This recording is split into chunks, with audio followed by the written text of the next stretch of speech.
And I want to thank Sonic Acts for framing this whole festival within the terrain of global decolonial struggle. Not every institution does that. And I think it's important to be explicit and vocal about the stakes in which we're working. It's incredibly life-giving to come together in this space, but the terrain of struggle does not stop at the museum door, and we're not operating in a vacuum. So, especially given the wonderful work that we're talking about today, I kind of want to begin by saying that. And also, I often think about a term put forth by a collective called the Indigenous Active Collective, which suggests that we might not act as allies or in solidarity with, but as accomplices in global struggle. They say that to be an accomplice means you may need to actually betray the power structures from which you benefit, which is something I think about a lot.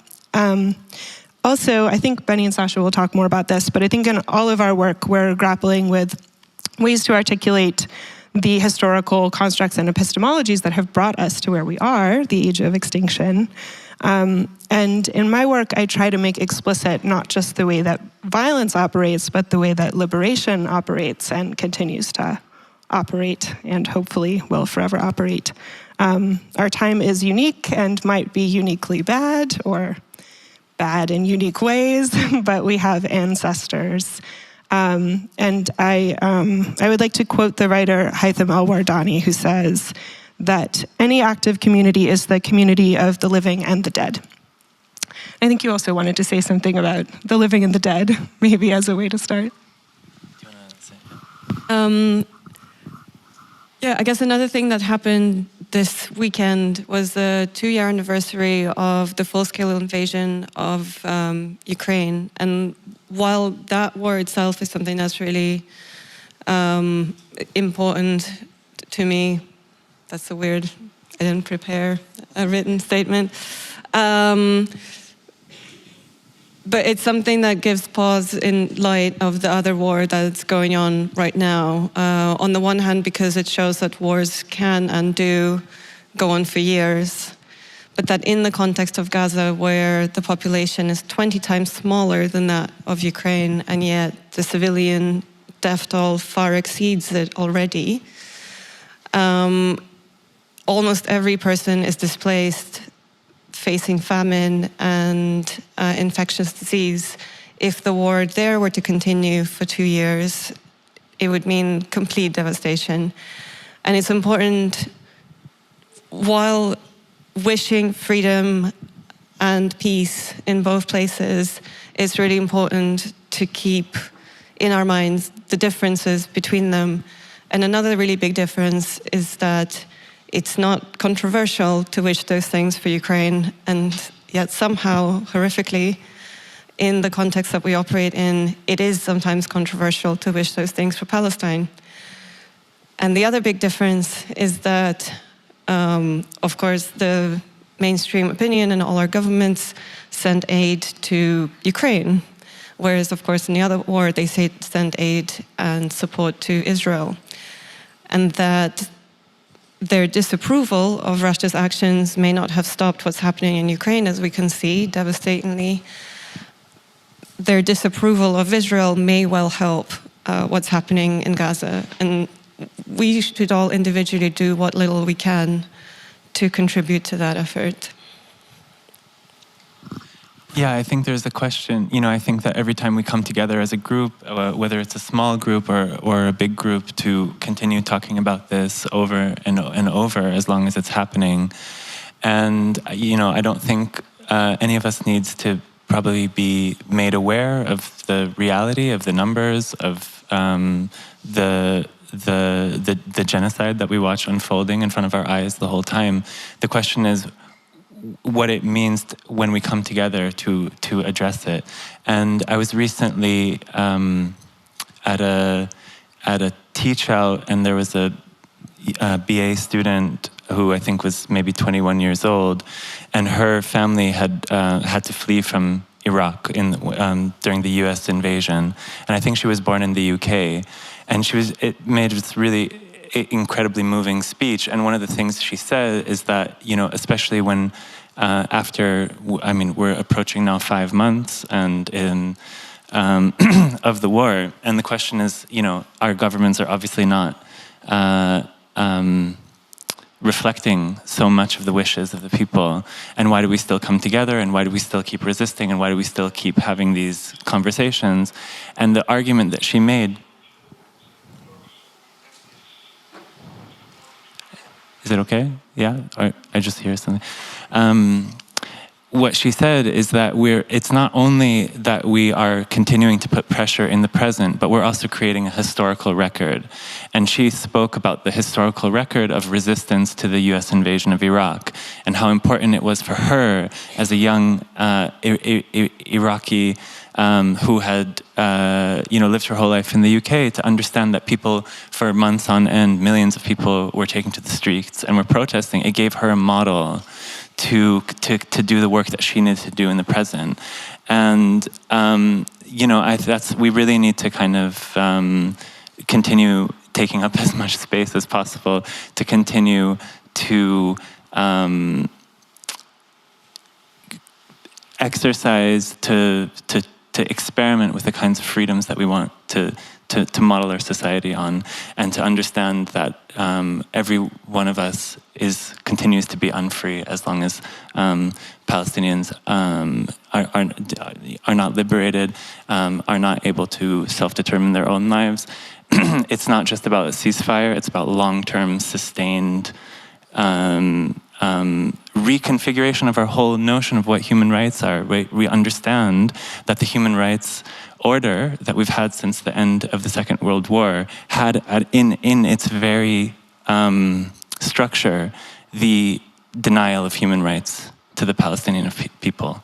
And so we need to continue to talk about this constantly until there's a ceasefire, and then far beyond. Thank you. I didn't know that thank you.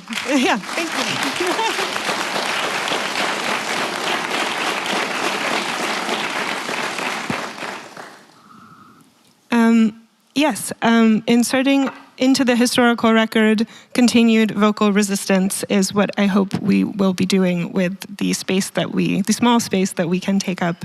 And I suppose that's what I mean about communities of the living and the dead, is that we are drawing from long, long, long histories. And as you can see, this work that we are seeing some excerpts of on Loop, that's on display at W139, that I hope this serves as an incredible teaser trailer to go entice you to see, deals with long histories of the way that bodily boundaries have been constructed, and the way that the human has been taxonomized and represented as distinct from ecosystems, from the landscape, from other creatures. I'm also talking a little bit about your work over many years in context. This work is the final of a loose trilogy, which I hope we can talk about a little bit as well. But thinking about the construction of the human as such, and thinking about the idea of the very seemingly self-evident belief that to be a person is to have a body, which is something that I've been thinking about a lot. Like, when did that happen? When did to be a person with rights and to be a human being become attached to being an individual body with an individual identity? It's a very clear historical construct, and there are various developments, colonial developments, that led to that belief that we now take for granted. And it's hard to pinpoint exactly one thing I want to begin with when talking about this film in particular, but I do really love this story. There's a narrator, so it's an essayistic film in some ways. Maybe I just say that because I write essays, and to me it feels like an essay in film. Thank you. And it's fair. And I suppose, so there's a narrator who sort of tells various interwoven stories, and there are also texts excerpted from other writers that are read and incorporated into this work, which is about digestion and metabolism and how what we incorporate becomes us and how we become the ecosystem in which we live. There's a really good story about these colonial explorers who refused to eat what they found in the forest that they were exploring. Let's call them explorers. Could you tell that story briefly? I think it gets to some of the heart of this obsession with creating the boundaries around the body that must be protected at all costs, which is the foundation for a taxonomical creation of humanity. I can start, you can elaborate. So this is one of 3 kind of key stories that anchored a certain trajectory in how we explored the question of whether the eater turns into the eaten or whether the eaten dissolves into the eater, and how in different times, in different contexts, the answer to that question really fluctuated, but not just in a binary, more and more potential answers to that were being created. And this really struck us as an example of such a strong belief in the potential for the eater to be compromised and transformed by the fact of consumption, that the holders of this belief self-destructed in order to uphold it.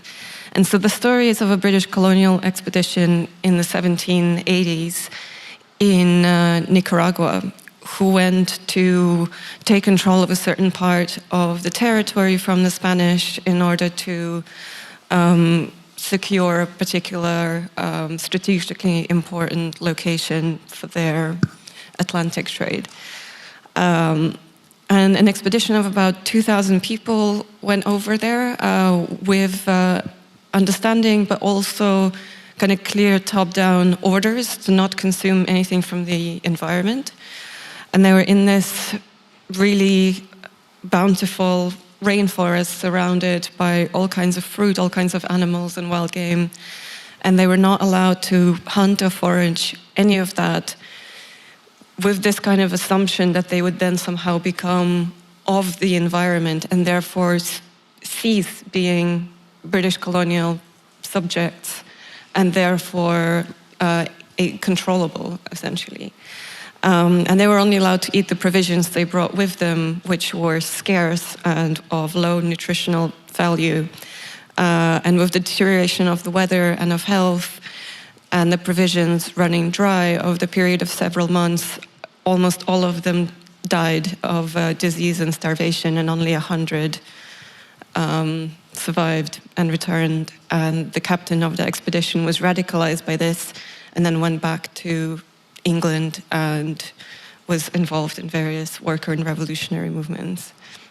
There's something, I don't know if this is like explicitly articulated in the film, but I keep thinking of this as like a bizarre inverse parable of extractivism, where it's like we refuse to extract to sustain ourselves, Exactly. but of course we will extract from the land to sustain like the larger colonial economy. And there's a distinction you make in the film between consumption and digestion, I think. I don't know if those are the terms you counterpose, but like to consume versus to extract, versus to actually eat and incorporate. These are different processes and are attractive or fearful depending on who or what is being exploited. But this idea of refusing to extract what you need to literally sustain your body and your organism compared to like the devastation of a continent through extracting, through the extractive colonial project. I think the story kind of stood out for all kinds of reasons, because I think it's pretty kind of self-explanatory. We're kind of familiar with the idea of colonialism as this kind of endless devouring.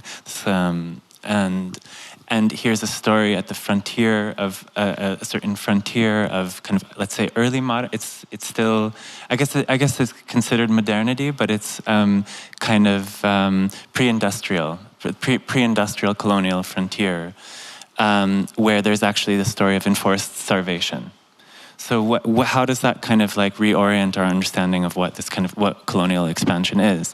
And I think what's important, I'm going to kind of like segue to the second of the three stories, because it's really important to understand that in context.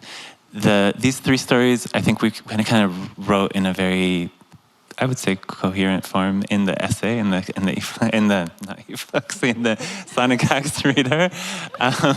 So in case you want to read it, it's there. With the film, there's always the question of like what the stories are about and how they're delivered, and we'll get to that because that's like really important. But so what was this kind of like moment in the pre-industrial colonial frontier where there's this what we understand as an irrational fear of becoming the thing that you're eating? Why were these soldiers taught to starve themselves instead of being integrated into the environment?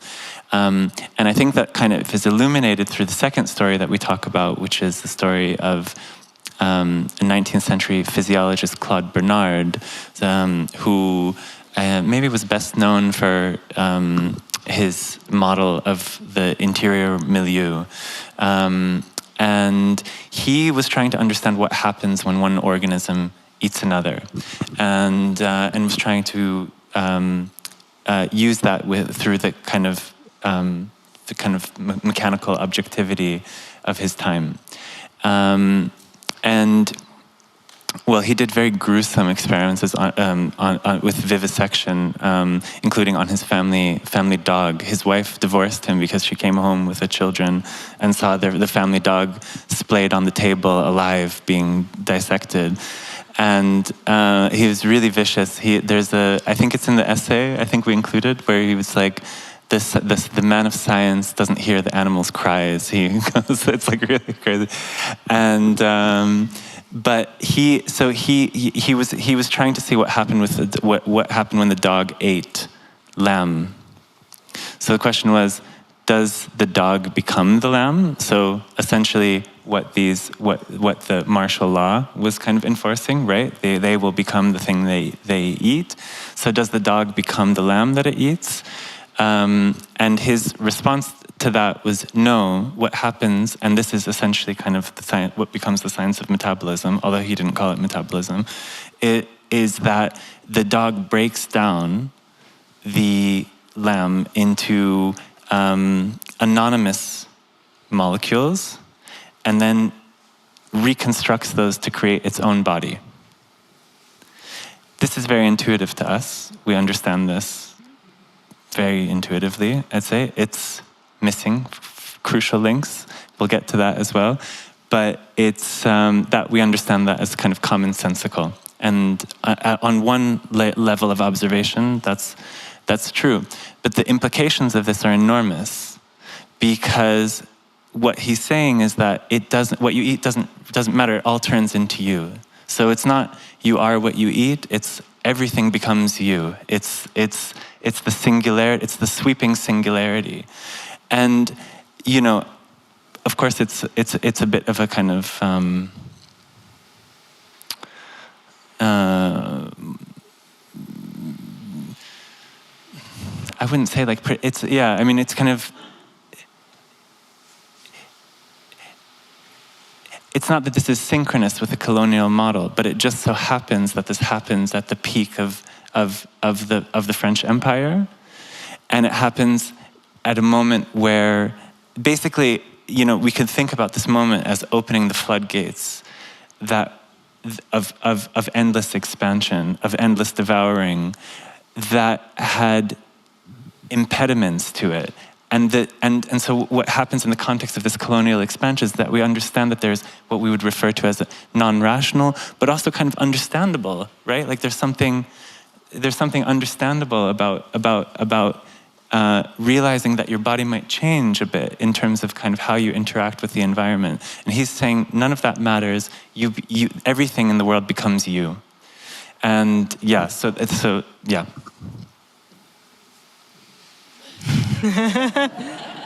Where do we go?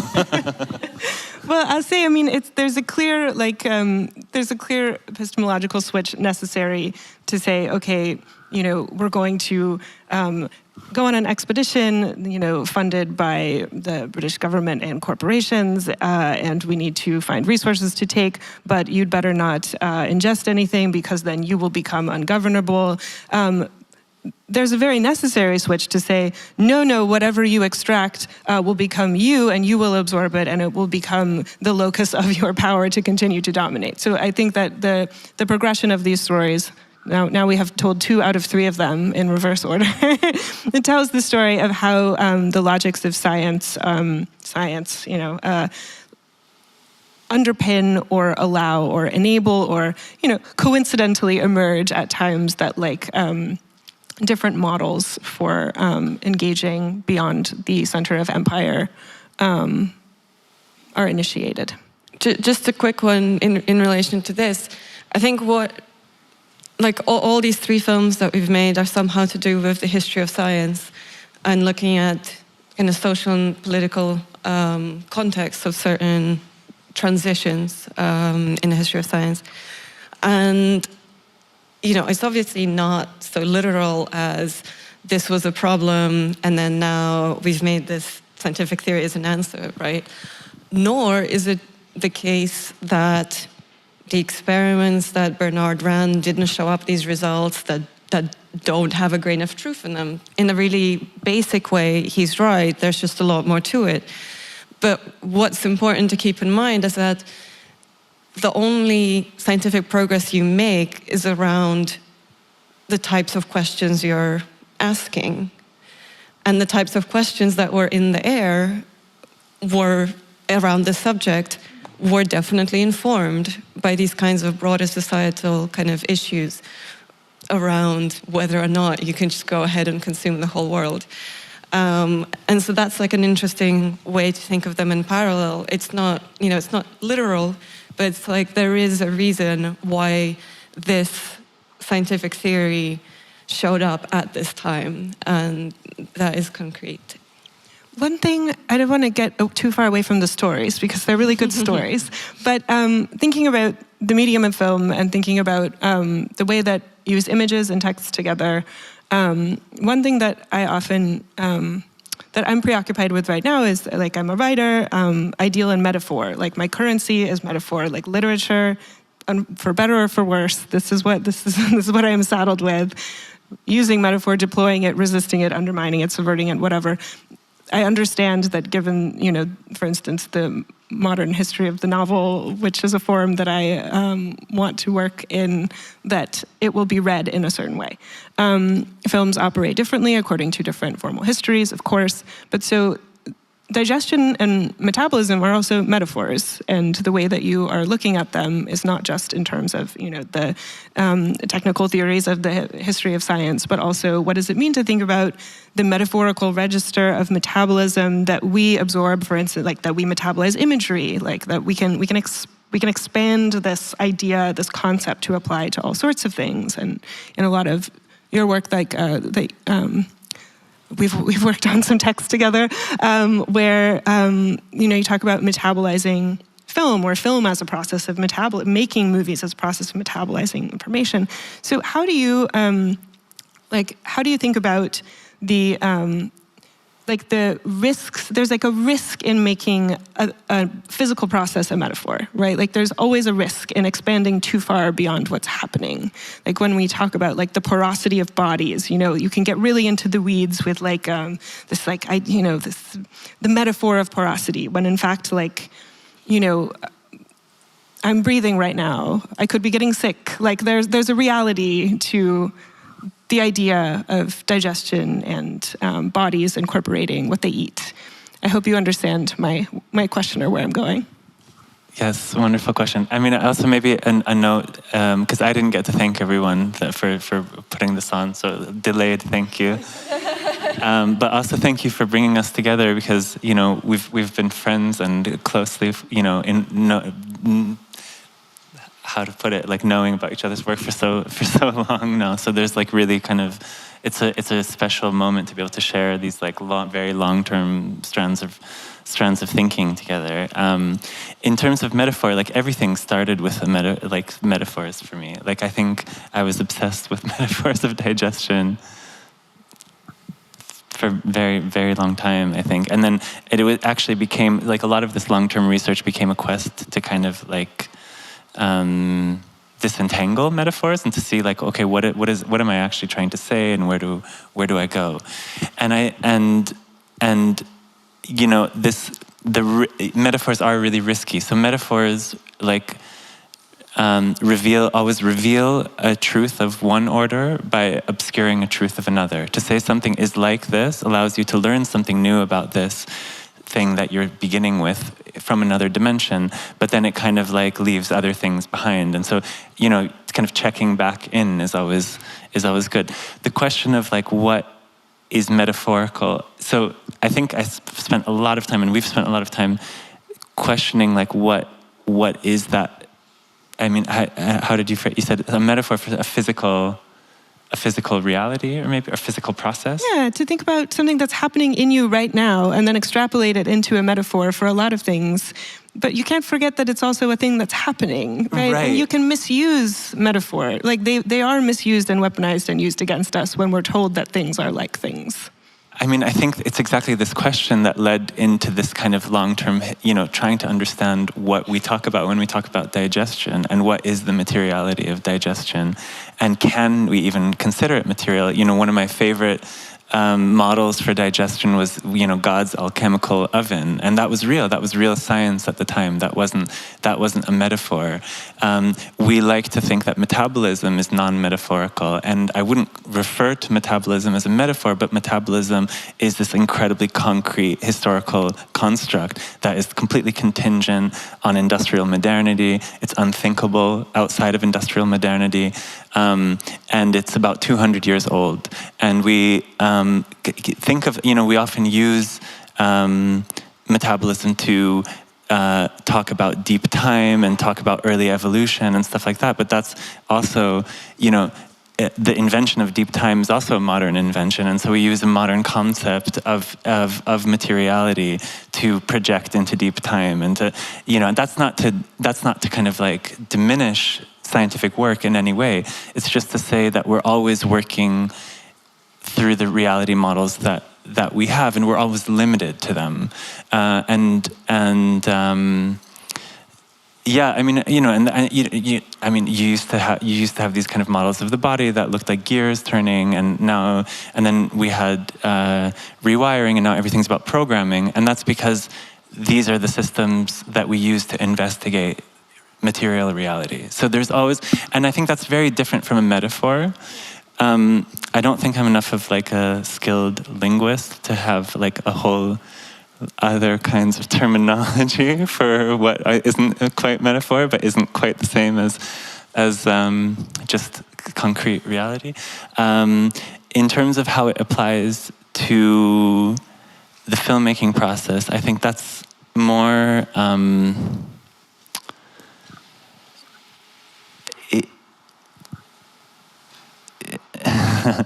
I can jump in. Yeah.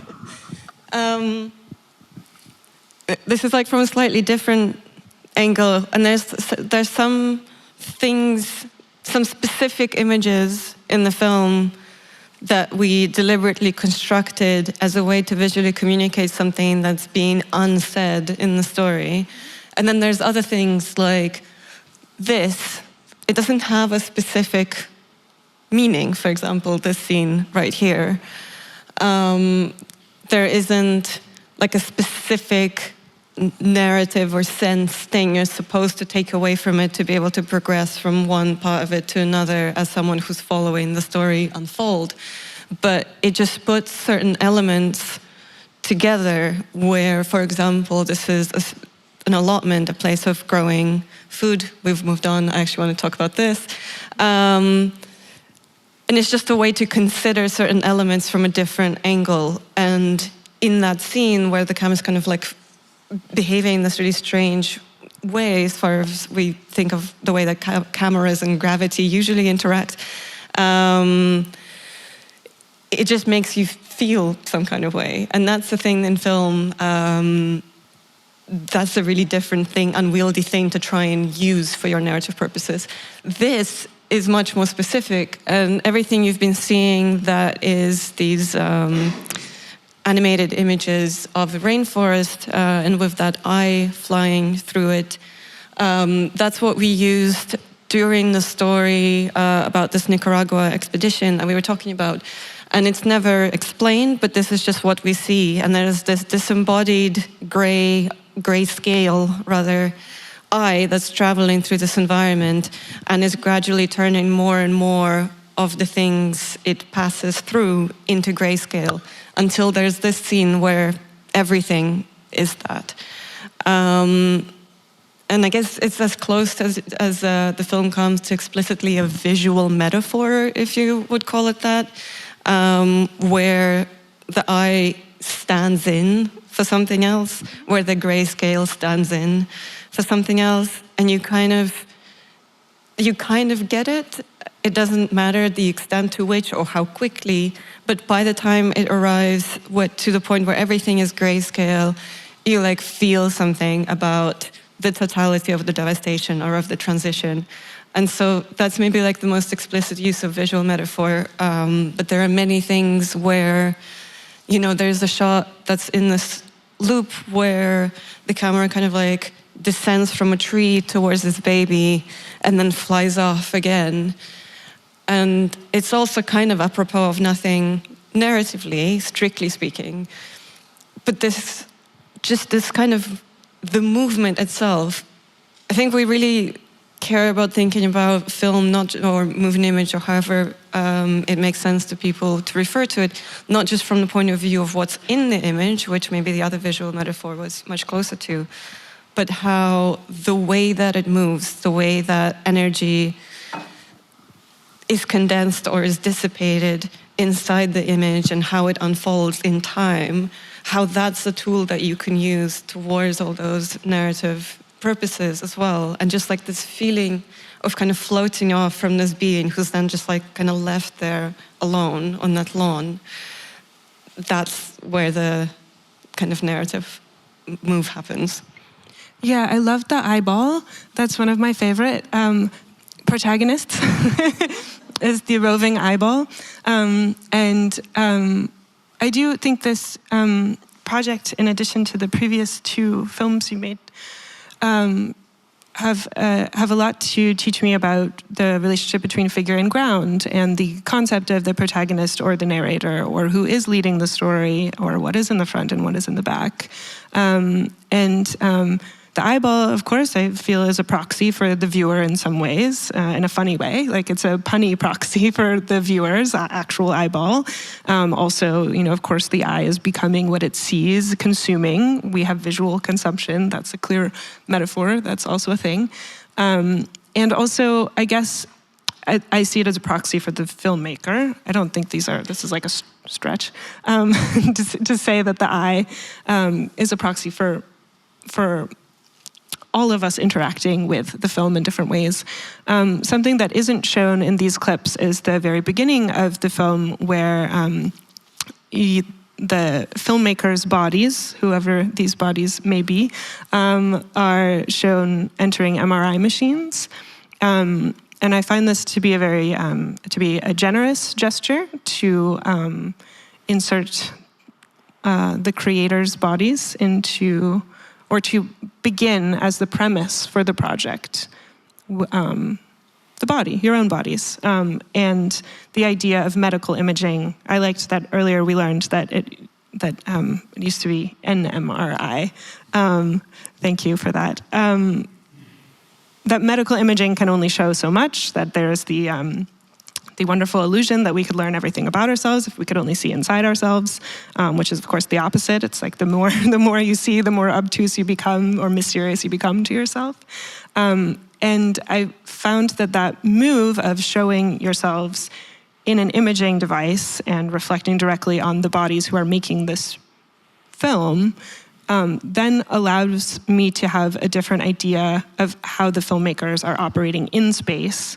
And as you say, how the camera is moving in relation to the subjects as a viewer, right? Like it allows me to think about you viewing the subject just as I am viewing the subject, which gives me a more intimate relationship with you as filmmakers, I think.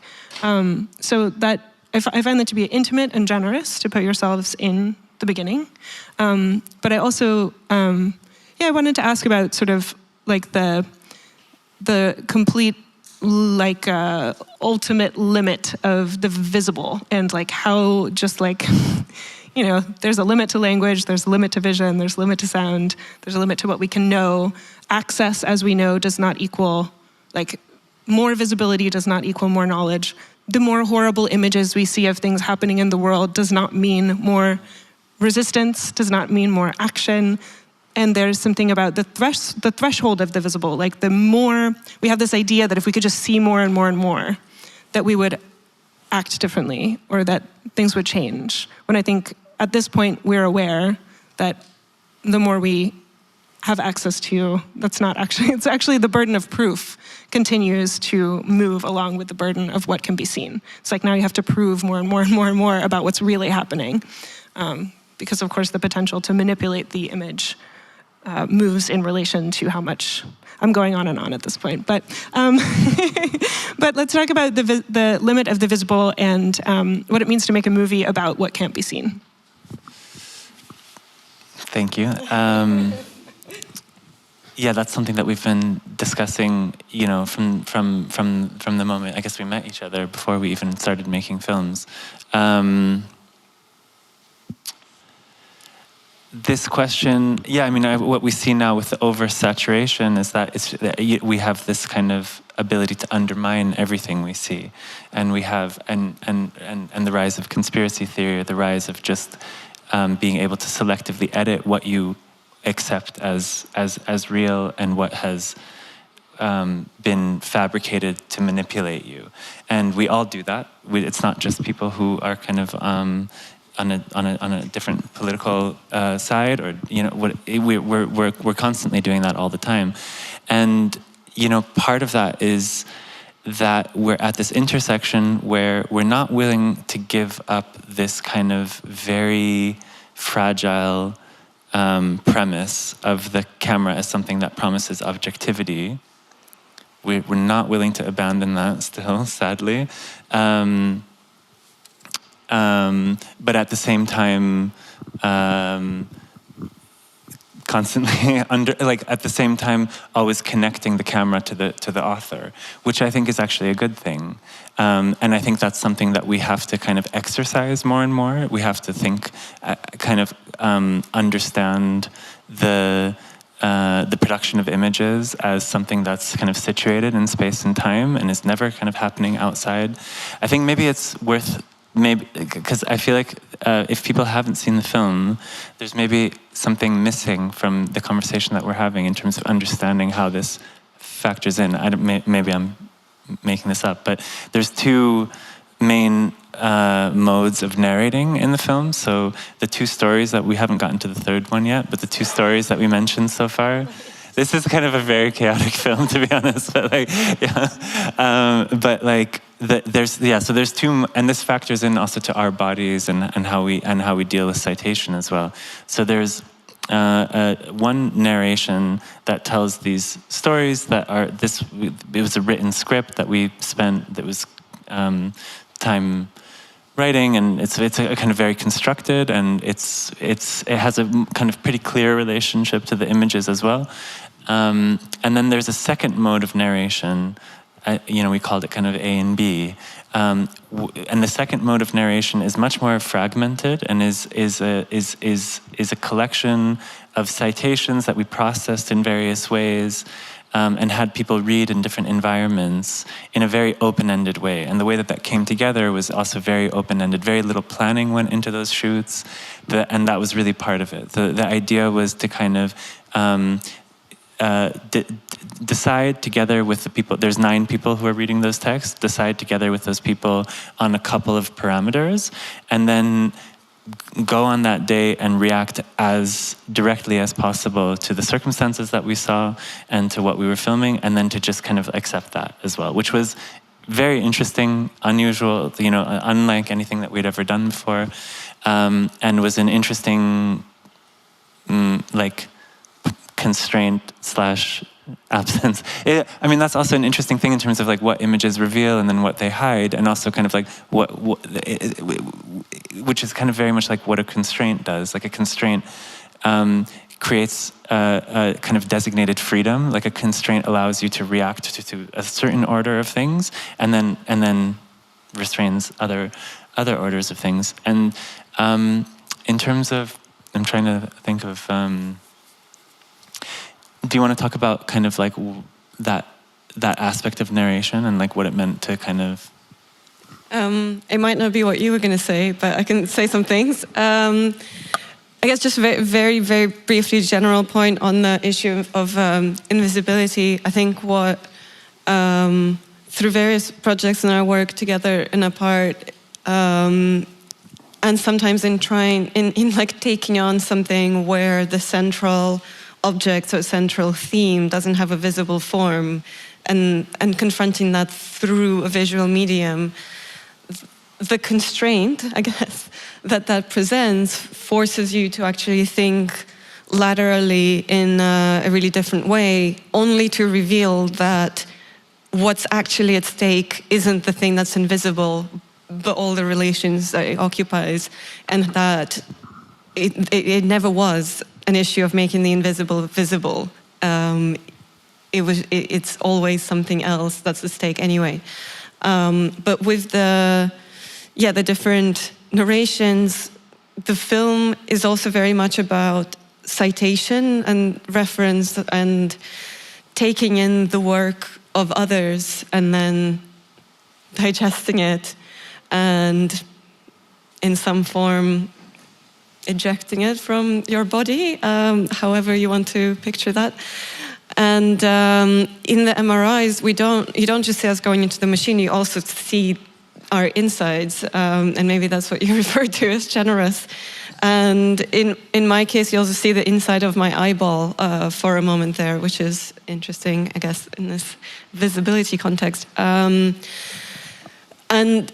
the text that's happening during that time is precisely somehow around this issue of, you think you'd be able to see everything if you were able to look inside the body, but what we're looking for, and it's a bit kind of tongue-in-cheek, but what we're looking for inside the body is all the remnants of all the cultural artifacts we've consumed, and all the things that we're citing, and all the things that influenced us, and all the history that we've learned, and of course you can't see it. But then you can see it in the rest of the piece, in a way. And I don't know if, it's interesting. I'm not sure that as a viewer on first viewing, it would be as obvious as, oh, and now I get to see all that stuff that you were looking for. But that's somehow that's the mood in which the film opens, and that is in fact what you're able to see throughout. And this kind of really intuitive way of working that we decided to do with this project, we kind of had this rule of like, every idea we have, we'll do it. Not everything made it in the end.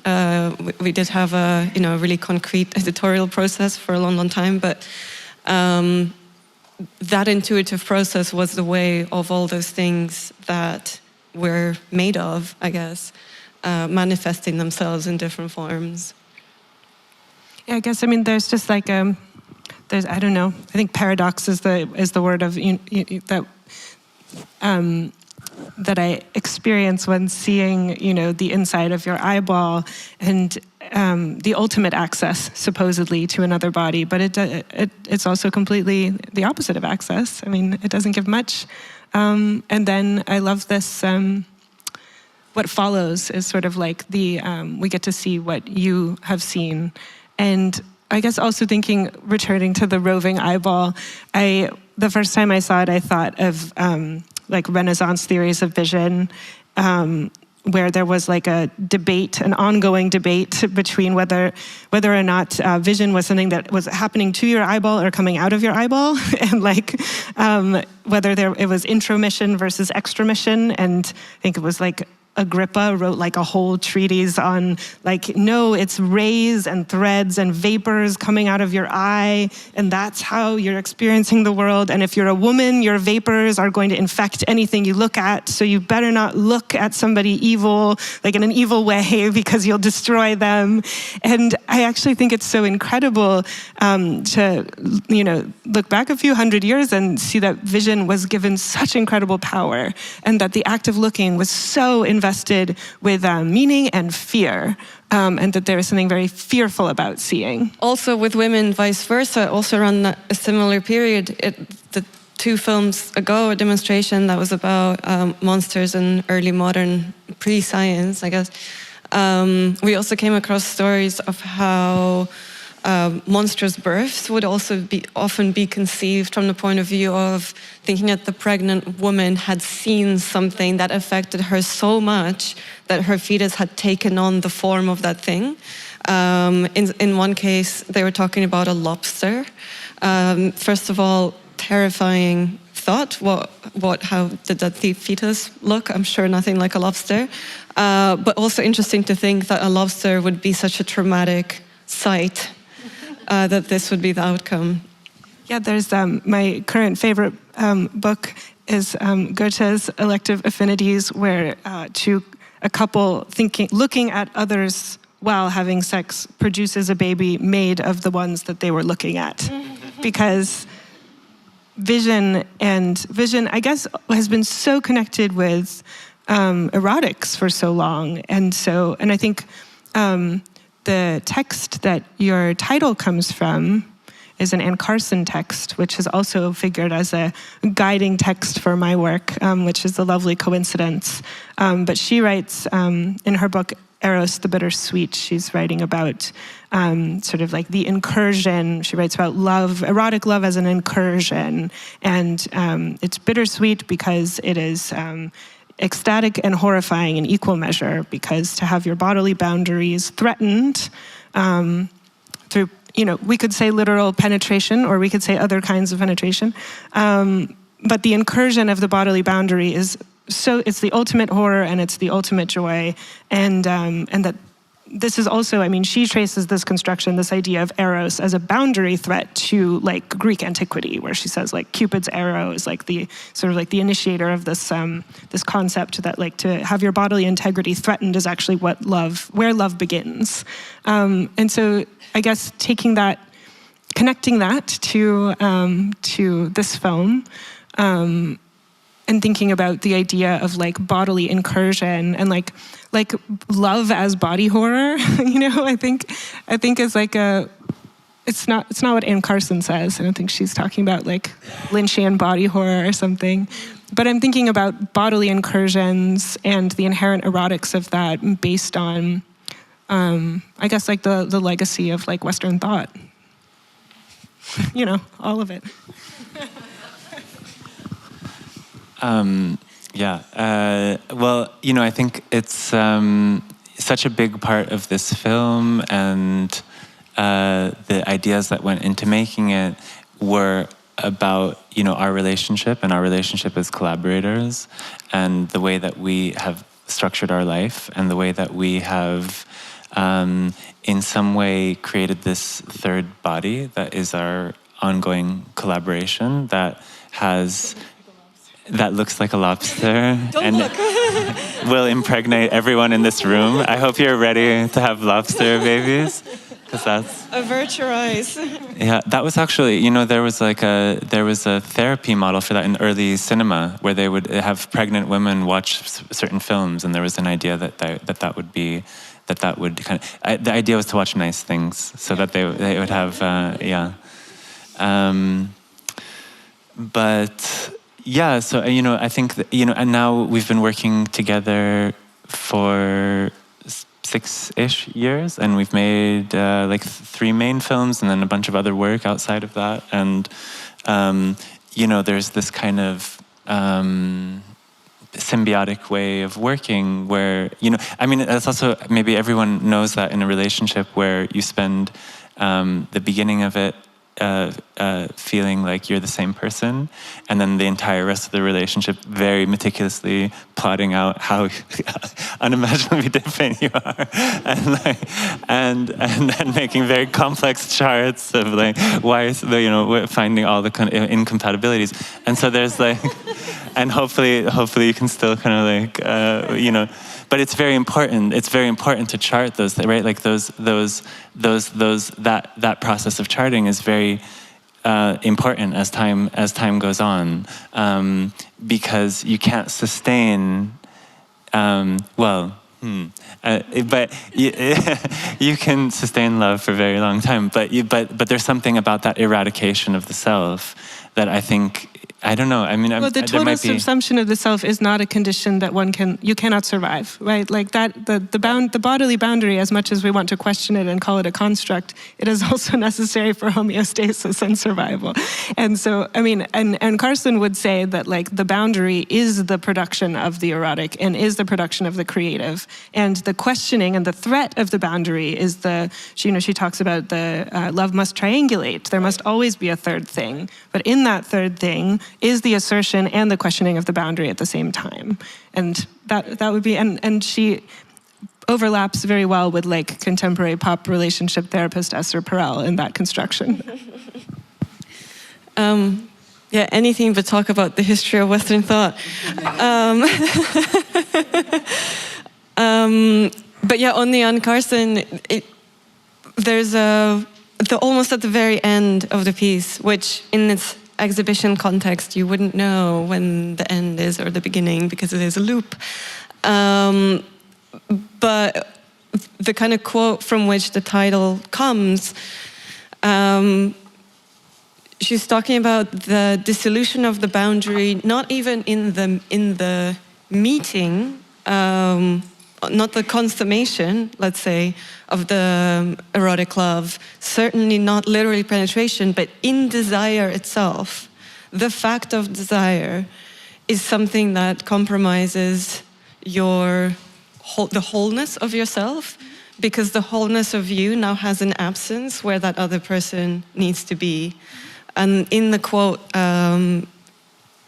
it's phrased precisely through the point of view of devouring, that you've drunk my blood and you've eaten my flesh, and you've like made a hole in me, literally. And I guess in this digestive metaphor context, there are ways, I guess, many different ways to interpret what happens when one person devours another in a non-literal way. Yeah, I guess I could take maybe this is taking us out of the film slightly, but in my own research, I'm pretty interested in this, the hole in the self that is filled with, let's say, like the mystical encounter, which is often figured as like a hole in the self that is filled by the divine. And that is pretty interesting to me because it's not another person. It is God, or it's depends what mystical encounter framework we're in. It doesn't have to be religious. There's aliens, there's the sublime, there's the technological sublime. There are all sorts of more than human gigantic encounters with the other that one can have that feel like they are subsuming the self.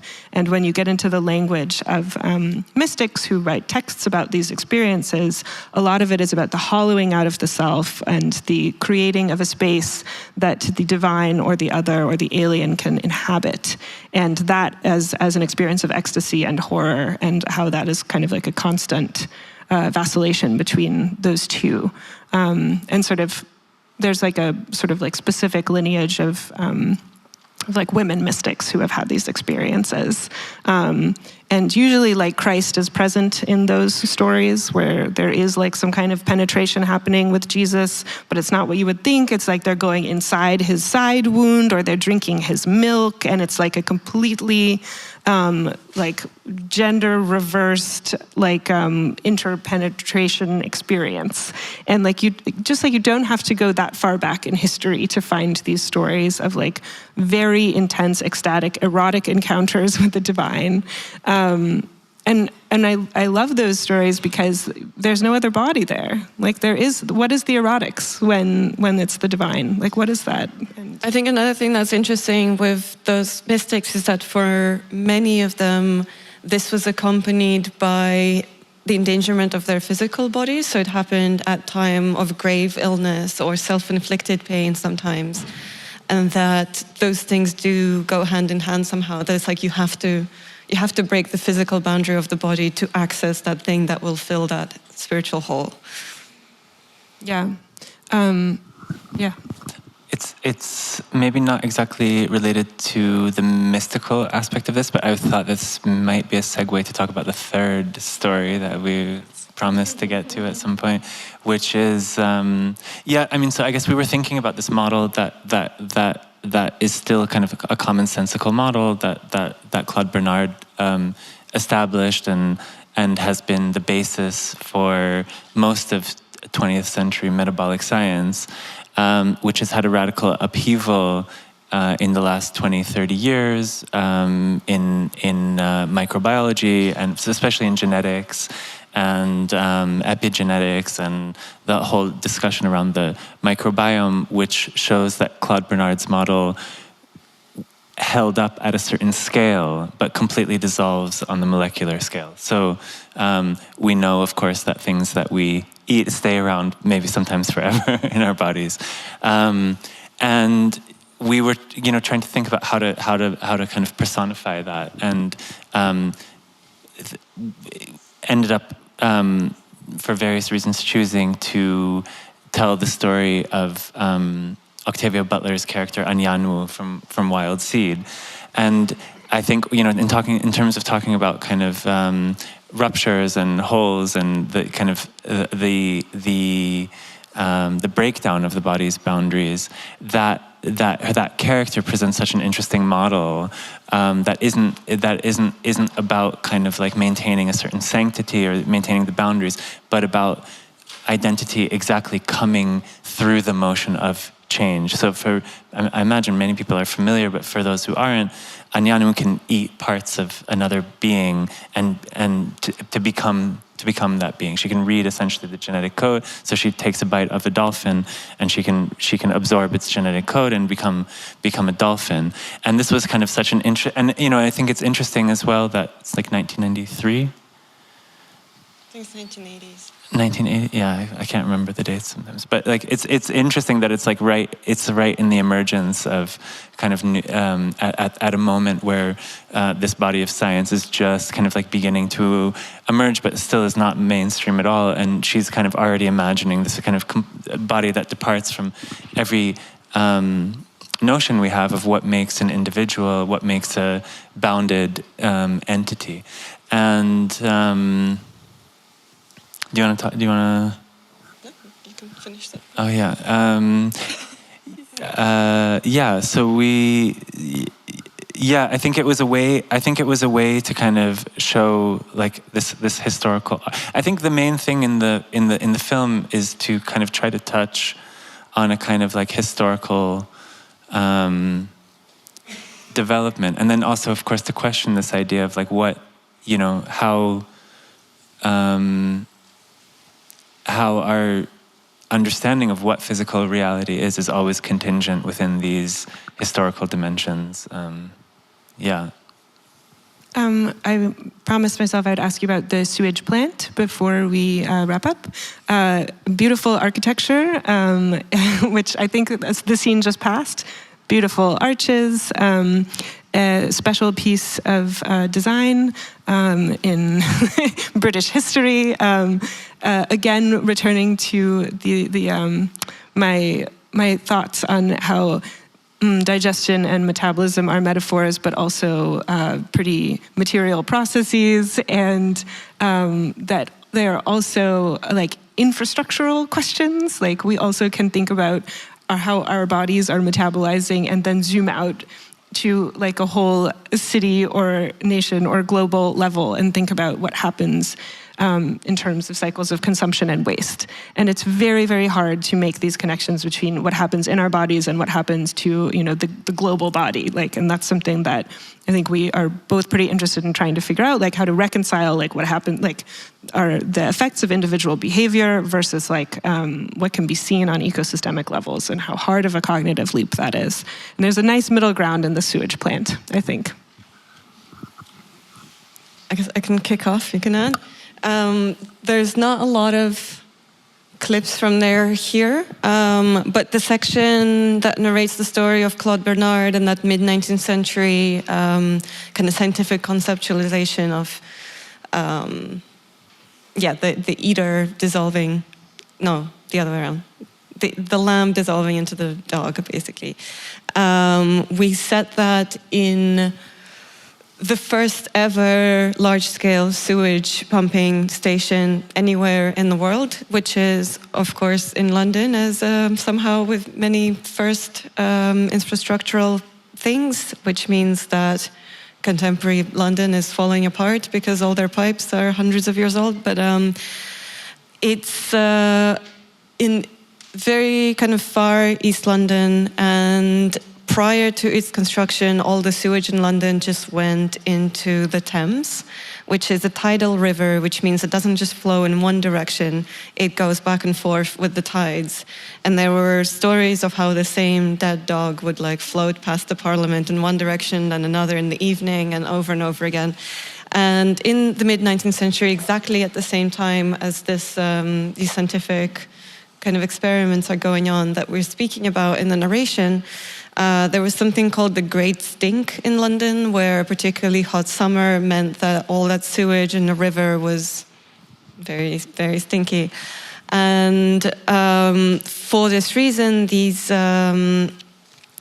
parliamentarians who are right next to the river finally decided to allocate this really major budget, and there was quite a lot of discussion about whether this should be a London budget that should pay for this, or whether it should be a British imperial budget that should pay for this. Nonetheless, budget was allocated to create this major infrastructural project that would have pipes from all the homes go into this one location. And all it is that they're on a very slight angle towards this place, so that with gravity, everything flows there. And then when it gets there, there is a pump that brings it up to the surface and then just throws it into the river, but downstream. So that is no longer what happens, but there is a huge processing plant on site. But the original building that remains is still there, and yeah, maybe you can take over and describe it. Yeah, I mean, that point that you mentioned about like where the budget comes from is worth dwelling on a second, because like that actually has this kind of like identity issue that we also relate to our bodies. So is London collapsing under its own waste because it's the center of empire, or because it's a particular place, and who bears the cost for dealing with that? Then that problem of identity and containment and your relationship to the environment and then to the globe is really interestingly personified in that. It's a marvel of Victorian engineering, and it's an incredibly impressive building that looks like a cathedral, and it's been restored over years. And we thought it was On the point of the cathedral, the woman who's also in the film, who was showing us around there, who works there as a guide, was saying that some people call it the cistern chapel. But I mean, all these jokes aside, it's the condition for the modern city. Like London was the biggest city at the time, and its population had risen by 1 million people over 100 years, like completely unprecedented. And it really, it's not like the way that you manage waste is as important as you as how you manage resources. And I mean, this whole kind of period of time and like location was famously, like, Marx was obsessed by, like, so many of Marx's ideas come from observing waste in East London and people dying from being from kind of sinking in their own waste. This is he would have written Capital exactly as they were making this this thing. So yeah, and yeah, so I mean, it wasn't exactly synchronous with Claude Bernard's story, but it was exactly a way to try to kind of bridge, try to mediate between the body and its own kind of cyclical relationship to an environment and the larger, I guess, urban and then also global cycles that it's nested within.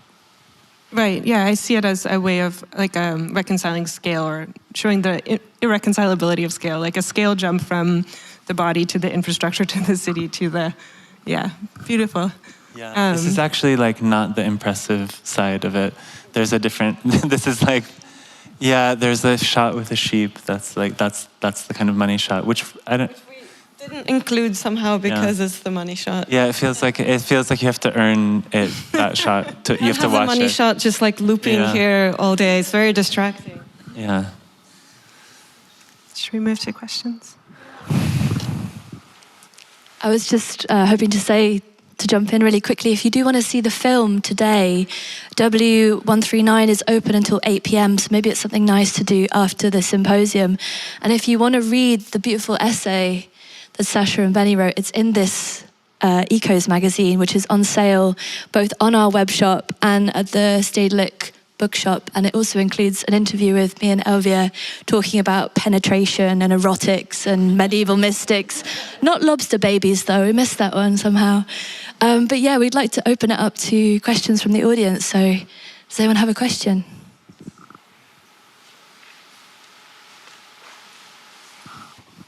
Hi, yeah, I have a question. I just came actually from watching the film and blown away, big recommendation. And one thing that I wanted to ask about is actually the role of sound, because we talked so much about vision, and there was this particular moment in the MRI scanner that for me was extremely anxiety-inducing, especially because of the sound that you used. So I was just wondering if you could sort of lift the curtain a little bit on the role of sound in your work. Thank you. Yeah, it's a totally new. So I mean, we just we screened this film once in like at the very end of last year, and now it's in the exhibition, and it's just gonna start screening at festivals in March. So it's like very, very new for us talking about it, and also interestingly, like I realized in talking about it now that it's interesting, a challenge to try to talk about it without seeing, because so much of it is in the texture of the seeing, and it's like so much of it is not happening on a linguistic level. So thank you for having just watched it, and this question. Yeah, sound was. And I guess as we've been, our films have kind of progressively have kind of been this progressive evolution of sound, and working with sound in various ways. And I think there were, I would say that there were like 3 stages of working with the sound, and a lot of it happened kind of like before or in parallel with the filming. So it's kind of like the sonic textures, they have they're kind of self-motivated in a lot of ways. Well, maybe I'll describe it. So there's three stages. One is like kind of compositions that our a friend and collaborator Tom Fisher made. We should take a moment to thank Tom Fisher and Jason Ramana. Tom Fisher did amazing sound work, and Jason Ramana, who did all the animations, and the many, many other collaborators on this project, but especially those 2. And yeah, so one was like Tom, another was compositions that I made just with synths, and another one was kind of field recordings that we made. And then in the end, we spent basically 2 very intensive weeks making a spatialized 5.1 score together with Tom. And so the components were there, but we were still, in a lot of ways, it was so involved that a lot of, like at that late stage, which is usually kind of like a technical operation of like spatializing in a kind of straightforward production process, is usually kind of like a last kind of technical thing, but it was very creative still at that stage for us, and we were still experimenting with layers and taking things out and adding things and stuff like that.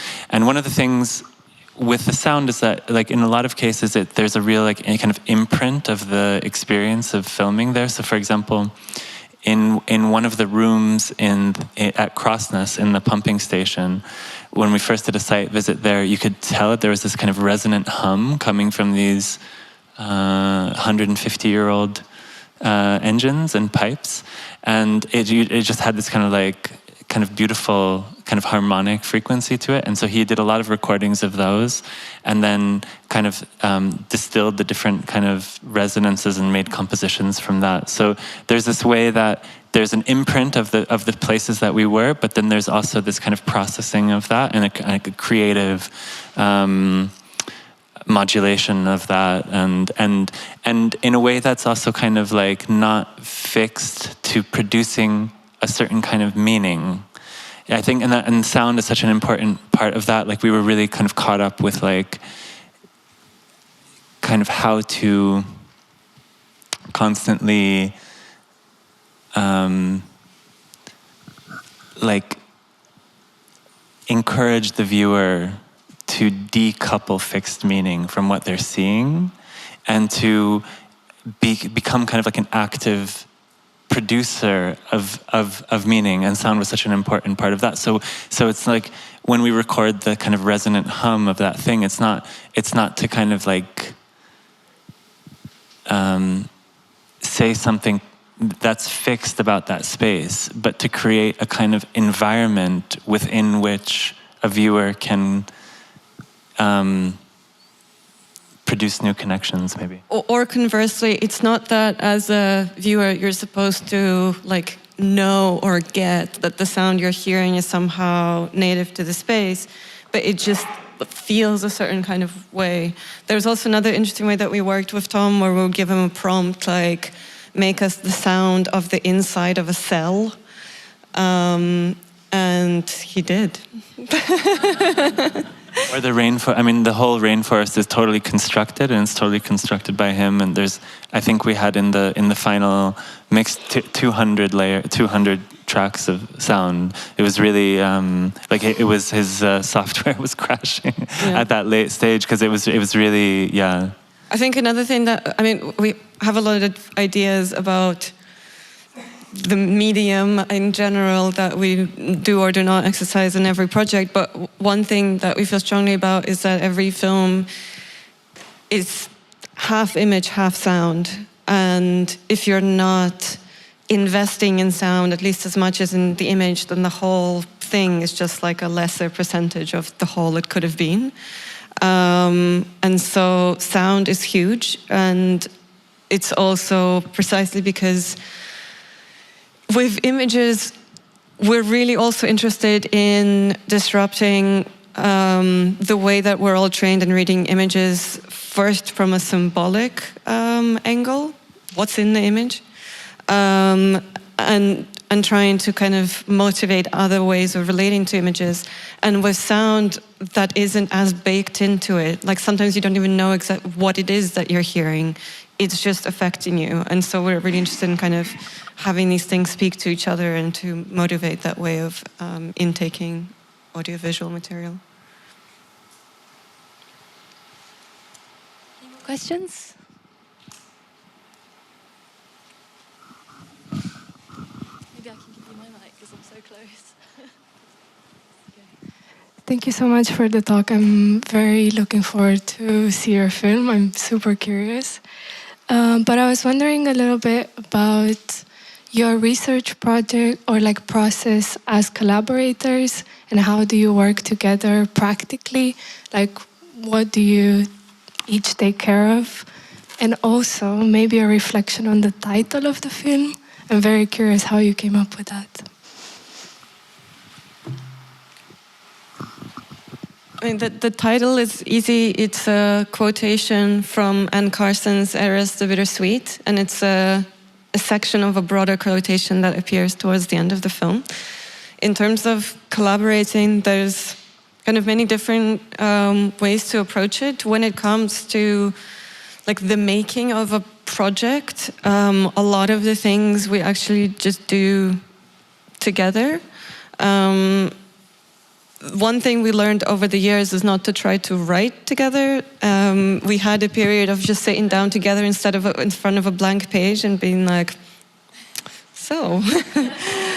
So we don't do that anymore. We kind of subdivide and have a go and then swap and kind of keep going like that. That's how we wrote the essay here. And in terms of production, a lot of things we do together, and then during the shoot, I'll do camera, but we decide on things together. Beny will often do sound, and then we sit and edit together for months, and then Beny also makes music.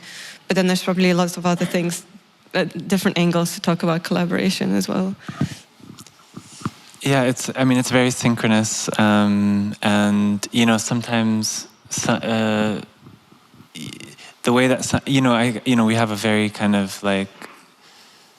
It's interesting to think about now, for example, because we finished this film and we're kind of like taking a moment before we start working on a new project, because we feel like it's kind of a cycle and like, kind of resisting the urge to rush into something immediately, which is kind of how all the other films were kind of starting before the other had finished, and we're kind of interested in like what happens if we just like let things come a bit different. And it's interesting but at the same time there's a constant ongoing conversation, so there's like already so much percolating there. And I think that that's just kind of part of our life environment, that we're discussing all these things, we're synthesizing everything we watch and read into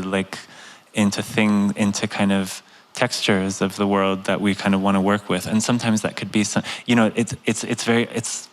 it's mysterious sometimes what provokes something or what doesn't. It's often things that don't look anything like what we make, that end up becoming like a seed of inspiration or a way to solve a certain problem, and that's just kind of like percolating in the background. Then usually there's something kind of like a chance event that comes that then sets like a piece of information that came accidentally through something, that then is kind of like the anchor point.